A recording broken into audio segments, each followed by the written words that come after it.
Bonjour à tous, merci à vous d'être avec nous sur France 3 à Provence-Alpes. Après la présidentielle, les élections législatives. Et tous les soirs, nous vous proposerons de découvrir une circonscription de notre région. Pas de candidats ni d'élus, exclusivement de la parole citoyenne. Et pour débuter notre série, arrêtons-nous dans le département des Bouches-du-Rhône. Il y a 16 circonscriptions, dont la 4e, c'est celle du centre-ville de la cité phocéenne.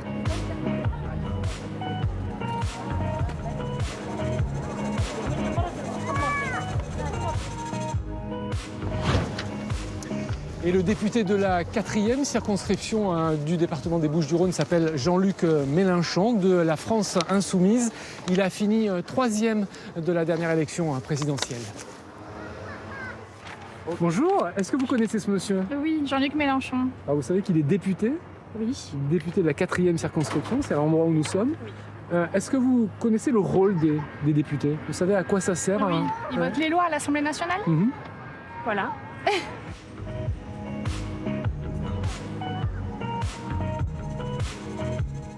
Ils peuvent faire une petite loi, ne serait-ce que pour les éboueurs, par exemple, où je sais qu'il y a le maire, il y a la métropole, mais si l'État et les députés notamment veulent s'y mettre, à mon avis, ils peuvent agir.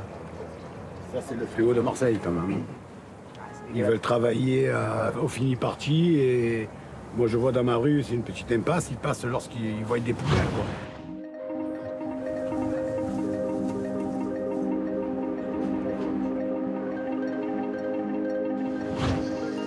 La 4e circonscription, c'est celle de la rue d'Aubagne et de ce drame qui restera comme une trace absolument indélébile de l'histoire de la ville de Marseille. Nous sommes ici dans un des quartiers les plus pauvres de France où règne une très grande précarité, problème de logement ou encore la santé.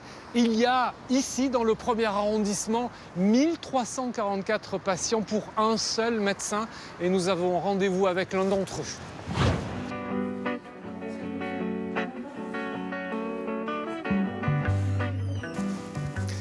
Bonjour Dr Swede, bonjour monsieur. Bonjour. Je vous invite à enlever le masque, on va garder nos distances de sécurité.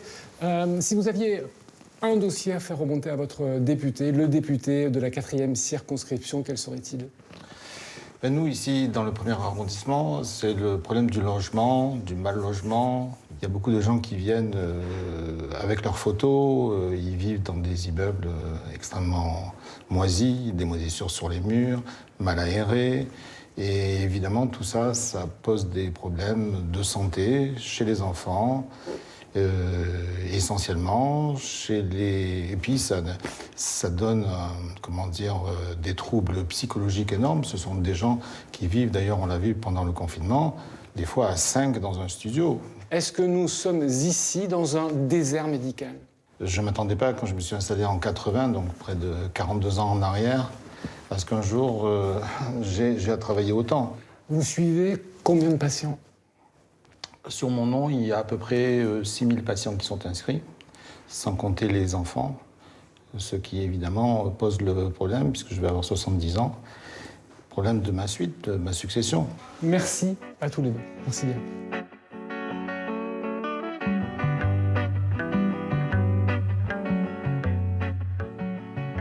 La problématique des centres-villes est une compétence de l'État. Des sommes peuvent être allouées lorsqu'il s'agit de leur redynamisation. Nous allons voir si c'est le cas ici à Marseille. Bonjour Guillaume Sicard. Bonjour. Président de l'association des commerçants du centre-ville. Je le disais tout à l'heure, l'État a la possibilité de financer la redynamisation des centres-villes. Est-ce que ça a été le cas? C'est vrai qu'on attend un petit peu des aides de l'État sur la redynamisation en général des centres-villes. Ils peuvent nous aider à travailler sur la numérisation, sur tout le virage qu'il faut que les commerçants prennent. Ils peuvent nous aider aussi sur la transition écologique pour savoir un peu comment nous, commerçants, on peut essayer d'être de bons exemples sur le recyclage des cartons, sur la gestion des déchets ou des choses comme ça.